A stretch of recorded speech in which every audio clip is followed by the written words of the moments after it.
Hey, Adam Huxema here from ProjectionHub, and in this video, I'm going to be walking you through the process of how to acquire a restaurant with an SBA loan. So this would be assuming this is an existing operating restaurant and you are looking to acquire it with an SBA loan. I'm going to walk you through kind of step by step here from what do you need to do to determine how much the restaurant might even qualify for in terms of an SBA loan, how to find a lender, who would be a good fit for a lender based on actual SBA lender data, and then also kind of walking you through the process of what that underwriting process is going to look like all the way to closing on the deal. So a little bit of my background, I was an SBA lender myself for 12 years, closed about 1,500 SBA loans. Now I own a company called ProjectionHub, and we help folks create financial projections, write business plans, and ultimately walk through the SBA process. And so in this video, we're really focused on acquiring a restaurant. And I'm going to walk you through this real example and just show you kind of step by step what the process looks like. And along the way, I'll be sharing a number of tools and templates that are hopefully going to be helpful for you along the way. So I'm starting here in our acquisition projection template here. We're going to determine how much can this deal actually qualify for based on the historical financials of the business. We'll put a link in the description of the video below to this particular template so you can use this and use it to model out your own potential acquisition here. So the first thing I'll point out here is just when you create a set of projections using this template, the one thing that the lender's really going to key in on is this debt service coverage ratio. They want to make sure that you have sufficient cash flow to be able to cover the loan payment, cover the debt service. And typically that needs to be at a 1.25 or above. And the higher, the better. So 1.25 would mean you have $1.25 of cash flow for every dollar of debt service. And in this example, we're a little above 1.5 here for this particular business. Okay, so what we needed to do in this case, the lender is going to want to get the historical tax return data into a model and see how it cash flowed historically. So we took the last 3 years of tax return data, revenue and expenses, got it into the model here, and then in this case, there were quite a bit of add backs. So in this case, the business, the same owner, the owner of the business also owned the real estate. And so they were, paying themselves, or the business was paying rent, but paying it to themselves just in another real estate holding entity. And so if we look here, we saw this rent expense here of $37,000 here, but we get to add that back here because as part of this acquisition, the seller was going to sell the real estate too. So they were going to be able to buy the real estate and the restaurant operating business as part of the acquisition, which means we can add back the rent. Also can add back amortization, any interest expense, depreciation, and some seller wages as well. And so we come up with what's called seller's discretionary earnings here, which is roughly the amount of cash flow available to cover debt service. Now, in this case, the buyer was an employee. So they were selling the business to an employee. So that actually really helps out the calculations because the buyer, their wages was already kind of taken into consideration in the model here. Let's see. So let's see the payroll expense right here. This included the buyer's salary already. So, we didn't have to add in an extra salary for the new buyer because they're already being paid. And so that really helped out on the cash flow.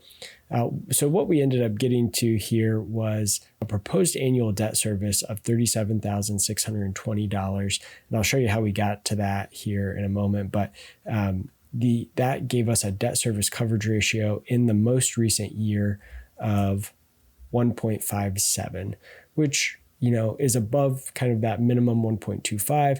There's real estate included in this particular deal as well. So it was sufficient. Now in this general assumptions tab here, this is where we had the details of the acquisition. So we were assuming a $345,000 loan over a 25-year term because it was real estate at a 10% interest rate. $325,000 of that's going towards the acquisition, and then also personal investment or equity down payment of $40,000. So the purchase price was $365,000. We wanted them to have keep some cash on hand of $20,000 of working capital. Really would have been nice to probably have a little bit more than that, but that's kind of what we had modeled in here initially. So based on the terms of the deal here, then it was able to cash flow sufficiently here. So the next step is kind of figuring out who would be a good lender here. And so we've got a tool here I'm going to pull up, and we've taken the publicly available SBA loan data that they publish on a regular basis, got it into this nice format where we can sort and filter it in a bunch of different ways. And so this particular restaurant was in the state of New York. So we're going to search for New York lenders, and we can see who are the top lenders in the state of New York. And then we can also sort and filter by change of ownership. So change of ownership would be an acquisition loan in this case. So if we want to see, okay, who are the top lenders for acquisition loans in New York, and we can see Manufacturers and Traders Trust, so M&T Bank, I believe that is, and then Live Oak Banking Company, a close second here.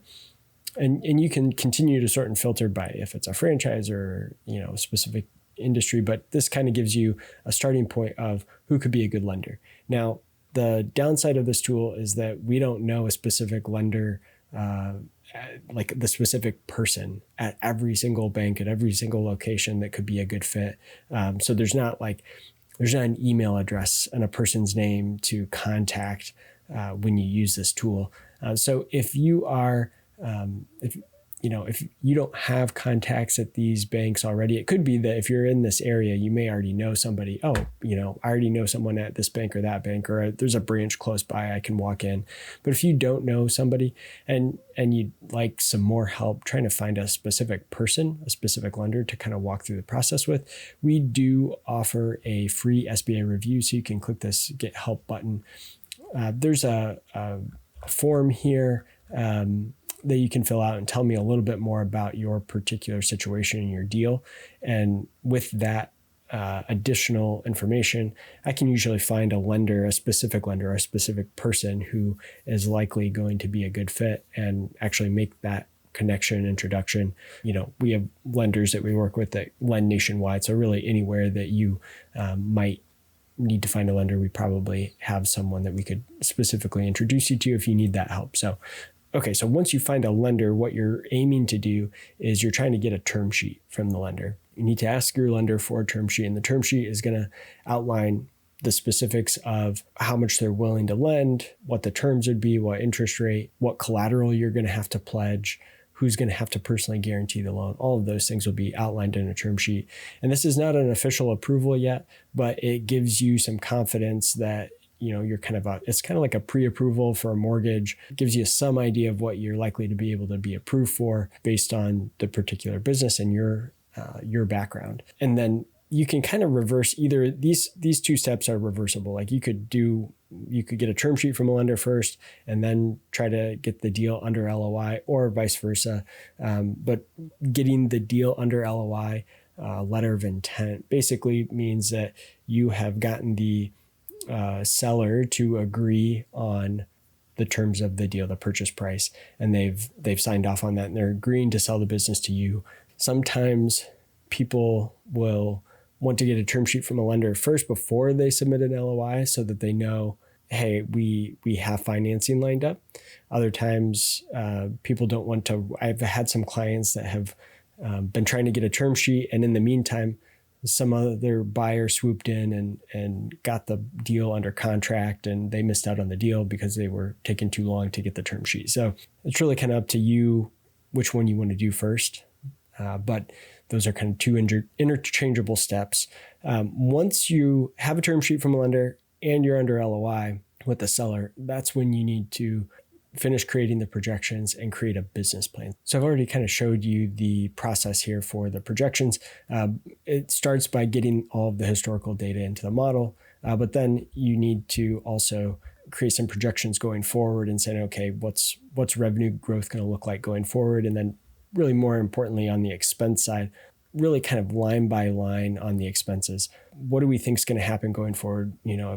If this cost of goods sold line item historically was 28.97% of revenue, we expect it to continue to be that way. Or if you think there are going to be specific changes, like in this example, payroll historically was 28.66% of revenue, but the seller was not going to be taking a salary anymore. The buyer was planning to take the same salary that they had been receiving historically as an employee. And so actually payroll expenses were going to go down as a percentage of revenue. So we make those different adjustments and assumptions here. And usually, you'll want to write your notes or assumptions here to give the lender an idea of how you came up with these numbers, okay?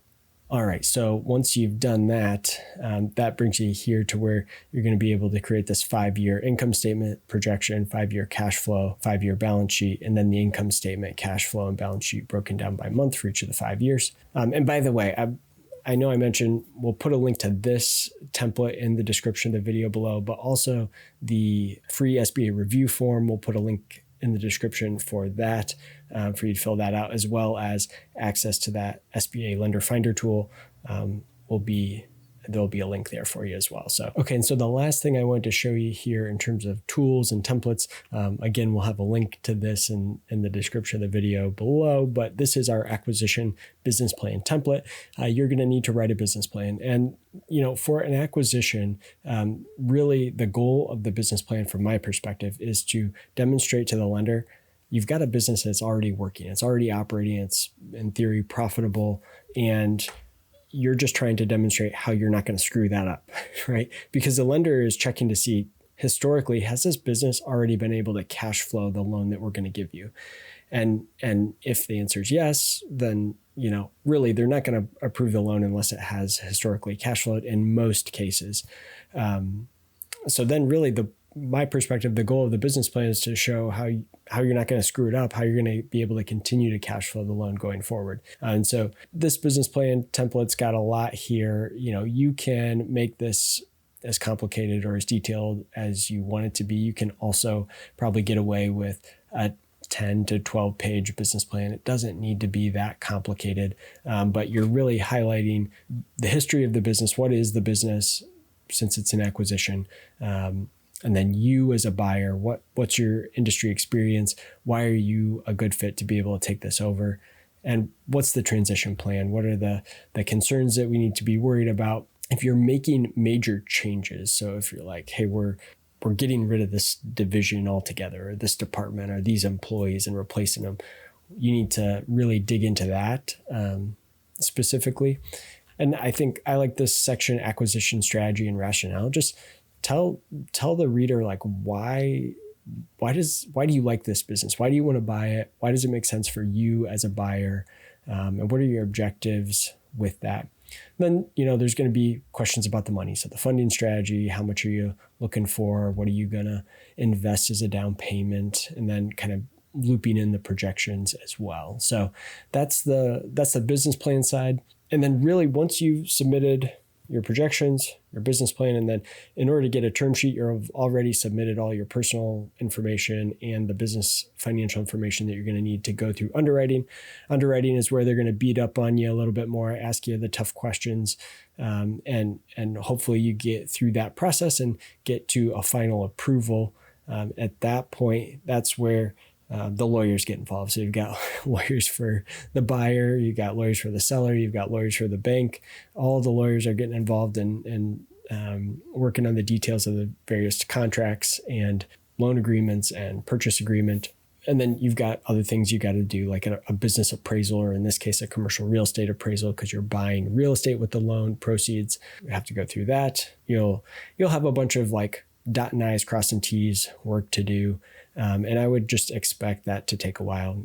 Plan on 45 days after official approval before closing. I think that's a reasonable expectation, at least, depending on the complexity of the acquisition. And then really, once you kind of make it through that, all those hoops, that's when you get to closing. And your SBA lender will have a closing specialist that's really walking you through all of that and holding your hand through that process. So that's what to expect. I hope that's been helpful. If you have any questions, or if you're looking at a deal and you want just to get some feedback from me, happy to give you some feedback. You can, again, fill out that free SBA review form, or just reach out to us directly at support@projectionhub.com. Shoot us an email. Let us know how we can help. And we would love to help. If you have found this video to be helpful for you, I'd love it if you would like the video and then subscribe to our channel, because we are producing a lot more content and would really love to have you around and watching more of our content on SBA and acquiring businesses and financial modeling and business plan, all that good stuff. We'll be producing a lot more, so